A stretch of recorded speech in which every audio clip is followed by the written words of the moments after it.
ఇంకో స్టోరీ చెప్పండి. మూడో కథ చెప్తాం. ఎవరు ఏ పని చేయగలిగితే ఆ పనే మనం ఇవ్వాలి. ఓకే.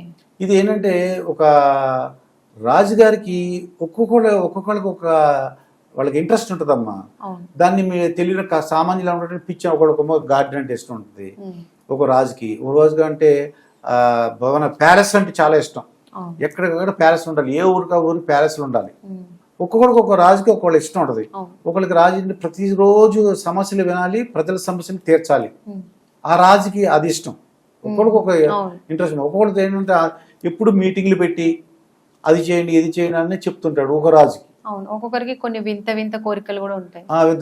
ఇప్పుడు నువ్వు చెప్పినట్టు వింత కోరిక ఏంటంటే ఒక తనకి నచ్చేలాగా ఒక బంగారపు నగ ఒకటి తయారు చేయమని చెప్పాడు అన్నమాట రాజు.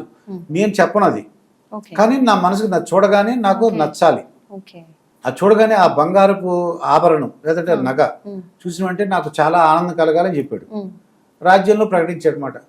ప్రకటించేసరికి ఒక అతను ఒక అంటే ఆర్నమెంట్స్ తయారు చేసే వ్యక్తి ఏం చేశాడంటే ఒక బ్రహ్మాండమైన డిజైన్తో తీసుకెళ్ళాడు.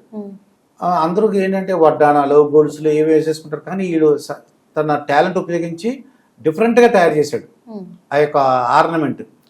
అది రాజుగారు చూపించాడు. రాజుగారు చూపించేసరికి చాలా నచ్చింది ఆయనకి. అయ్యి బాబు అసలు నేను ఊహించలేదు ఇలాగా, ఎంత బాగుంది డిజైన్. ఆయనకి అసలు ఆర్నమెంట్స్ అంటే చాలా ఇష్టం వేసుకోవడం. రాజులకి అప్పట్లో ఆర్నమెంట్స్ మీద ఎక్కువ మక్కువ ఉండేది. అది చూసేసరికి చాలా బాగా చేసావు, నువ్వు దీని వాల్యూ ఎంత అయితే అంత ఇచ్చేసి నీకు జాబ్ ఇచ్చేస్తున్నాను, ఇప్పుడు నువ్వు మా రాజ్యంలోనే నువ్వు ఇక్కడే ఈ యొక్క డిపార్ట్మెంట్లో అంటే ఏంటి రాజు దగ్గరే పనిచేయాలని చెప్పేసి ఏం చేశాడంటే అప్పుడు ఖాళీగా ఉన్న ఒక పోస్ట్ ఉంది ఏంటంటే గార్డెన్ సర్వే చేయడం, అదే గార్డెన్ నిర్వహించడం ఒక అధికారిగా ఇచ్చేసాడు. అతను ఏంటి అతని పని వేరు కదా, అతని పని వేరు. ఏంటి ఆర్నమెంట్స్ తయారు చేసే పని, కొత్త క్రియేటివ్గా ఆలోచిస్తుంటాడు అతను. నువ్వు నా దగ్గర ఉండాలని చెప్పేసి ఏ పని ఇచ్చాడు మరి, గార్డెన్ అంటే గార్డెన్ మీద అధికారం అంటే దాని సంరక్షణ దానికి ఇచ్చేసరికి అంటే మన ఇప్పుడు ఏమంటారంటే వ్యవసాయ అధికారి అంటారనమాట, అగ్రికల్చర్ ఆఫీసర్ అంటారు, అలా ఆఫీసర్ పోస్ట్ ఇచ్చాడు. సరే ఇతనికి రాజు దగ్గరికి వెళ్ళి నేను నాకు వద్దని అంటే అనగలడా, ఆర్నమెంట్ ఎంతైతే అంత వాల్యూ ఇచ్చేసాడు. ఇచ్చేసి ఏం చెప్పాడు, ఒక జాబ్ లాగా క్రియేట్ చేశాడు.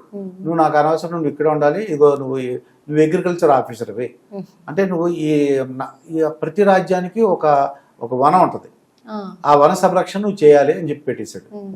ఇతనేమో డ్యూటీ వేరు. చేసేసరికి రాజుగారికి ఎలా చెప్పాలి, తనకి అది ఇష్టం లేదు. అది ఆలోచించేసి వెయిట్ చేస్తున్నాడు, ఎలాగైనా సరే రాజుగారి దృష్టి తీసుకెళ్ళాలి, తనకు ఆ పని ఇష్టం లేదు. డైరెక్ట్గా చెప్పేశాడు అనుకోండి, ఎవడక్కడ అని చెప్పేసి మా శరచ్ఛేదం జైల్లో పెట్టేయడం. పూర్వం పనిష్మెంట్లు అలా ఉండేవి. వాళ్ళ రాజుగారి యొక్క యాటిట్యూడ్ కూడా అలా ఉండేది అనమాట. ఏం చేయాలో తోచగా ఏం చేశాడంటే సరే వెయిట్ చేస్తున్నాడు. రాజుగారికి ఒకసారి ఆయన బర్త్డే వచ్చింది. మొత్తం రాజ్యంలో ప్రజలందరూ కూడా రకరకాల గిఫ్ట్లు ఇస్తున్నారు అన్నమాట, బహుమతులు. ఇతను ఏం చేశాడు, ఒక ఫోటో ఫ్రేమ్ లాగా తీసుకొచ్చాడు. ఎవరు అగ్రికల్చర్ ఆఫీసర్ తీసుకొచ్చేసరికి మహారాజా ఎంతో కష్టపడి నేను మీ యొక్క ఫోటో, మీ యొక్క చిత్రాన్ని అంటే మీ యొక్క ఆ చిత్రం అంటే ఆ బొమ్మని నేను వేసాను చూడండి మహాప్రభు అని చెప్పేసి గిఫ్ట్గా ఇచ్చాడు. తీరా చూస్తే పిచ్చిగా ఉంది. అప్పుడు రాజు ఏం చేస్తారంటే నీ ఐడియా ప్రకారం పనిష్మెంట్ ఇవ్వాలి. చాలా కోపం వచ్చేసాయి. ఏంటిది, ఇదా నేను ఎలా ఉంటానా నేను, ఆయన చాలా కోపం వచ్చేసింది. కోపం వచ్చేసరికి ఎవరు వేసారు ఇది అంటాడు. ఎవరు అంటే లేదండి మా అబ్బాయి వేసాడండి ఈ బొమ్మ, నేను చెప్పాను రాజుగారి బొమ్మ గీయమని చెప్పాను, మా అబ్బాయి పాటలు బాగా పాడతాడు, అద్భుతంగా పాటలు పాడతాడు, అందుకే మా అబ్బాయిని బొమ్మ గీయమని చెప్పాను. అప్పుడు రాజు అంటాడు, ఏంట్రా మాట్లాడుతున్నావు నువ్వు, ఏం మాట్లాడుతున్నావు నువ్వు, మీ అబ్బాయి ఏం చెప్పావు, పాటలు బాగా పాడతాడు, మరి పాటలు బాగా పాడితే బొమ్మ గీయటం ఏంటి, చూడు ఎలా గీసాడో అనేసి అంటే అలా కాదు ప్రభు, మీరేం చేశారు, నేనమ్మో ఆర్నమెంట్స్ తయారు చేస్తాను, మీరు నన్ను ఏం చేశారు, గార్డెన్ అగ్రికల్చర్ ఆఫీసర్, నేను ఆర్నమెంట్ తయారు చేయడం తీసుకెళ్ళి ఎక్కడ వేశారు, నాకు అగ్రికల్చర్ ఆఫీసర్ వేశారు, నేను కూడా వాడు పాటలు బాగా పాడతాడు అందుకే బొమ్మ ఏమన్నాను అనగానే రాజుకి అర్థమైంది.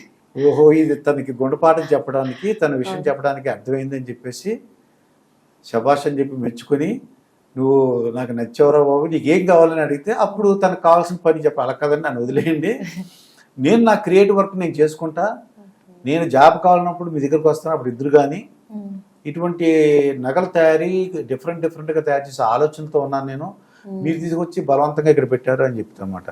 ఎప్పుడైనా సరే ఈ కథ ద్వారా మనకి ఏం తెలుస్తుందంటే, వాళ్ళు తల్లిదండ్రులు కూడా తెలుసుకోవాలి పిల్లలకి ఏంటి ఇష్టం. వాళ్ళ పిల్లలకి ఒకటి ఇష్టం అంటే పేరెంట్స్ కి వాళ్ళకి ఇష్టమైంది చదవమనడము అలా చెప్తూ ఉంటారు. అలా అంటారు. లేదంటే వాళ్ళ అమ్మా నాన్నకి ఏదో డాన్స్ అంటే ఇష్టం, అవును, వీడికి డాన్స్ రాదు, అది నేర్చుకోమని డాన్స్ క్లాస్ పంపించేస్తారు. వీడికి ఆర్ట్ చేయడం చిరాకు, ఆర్ట్ కూర్చుని ఎవరేస్తారు అని. చిన్నప్పుడు మా వాళ్ళు రిలేటివ్స్ టైప్ నేర్చుకోమని అన్నారు మాట. ఓ రోజు 2 రోజులు చూసా, నాకు ఇంట్రెస్ట్ లేదు అది. అయ్యో ఎప్పుడు చూసినా ఏబీసీ అలా ఏదో కొట్టాలి, టైప్ చేయాలి, చాలా నాకు ఇబ్బంది అయింది అనమాట. అంటే నేను టీచింగ్ ఫీల్డ్ వెళ్ళాలి, ఇదేంటి క్లర్క్లకి పనిచేస్తుంది ఇది. అంటే అప్పుడు క్లర్క్లు చెప్పాలంటే టైపిస్ట్గా అవ్వాలన్నమాట. టైప్ నేర్చుకోమంటే అది వేరు. అంటే ఈ పిల్లలకి ఏది ఇంట్రెస్ట్ అయితే అది మనం తల్లిదండ్రులు అర్థం చేసుకుని దాంట్లో ట్రైనింగ్ ఇచ్చేలా చేయాలి తప్ప ఇలాగా వాళ్ళు మన ఇష్టాన్ని వాళ్ళపైన రుద్దొద్దు. అంటే నీకు అధికారం ఉండొచ్చు, నువ్వు పేరెంట్స్ అయి ఉండొచ్చు, టీచర్ అయి ఉండొచ్చు, ప్రిన్సిపల్ అయి ఉండొచ్చు, ఎవరైనా సరే ఇటువంటి విషయాలు తెలుసుకుంటే వాళ్ళ మనస్తత్వ ప్రకారం వాళ్ళకున్న టాలెంట్ ఏంటి, ఎబిలిటీ ఏంటి, వాళ్ళకి ఏం ఇంట్రెస్ట్ ఉన్నదో మనం తెలుసుకోవాలి. థ్యాంక్ యూ మాస్టర్, మంచి కథలతో మంచిగా ఉదాహరణతో చెప్పారు మాకు. Thank you so much.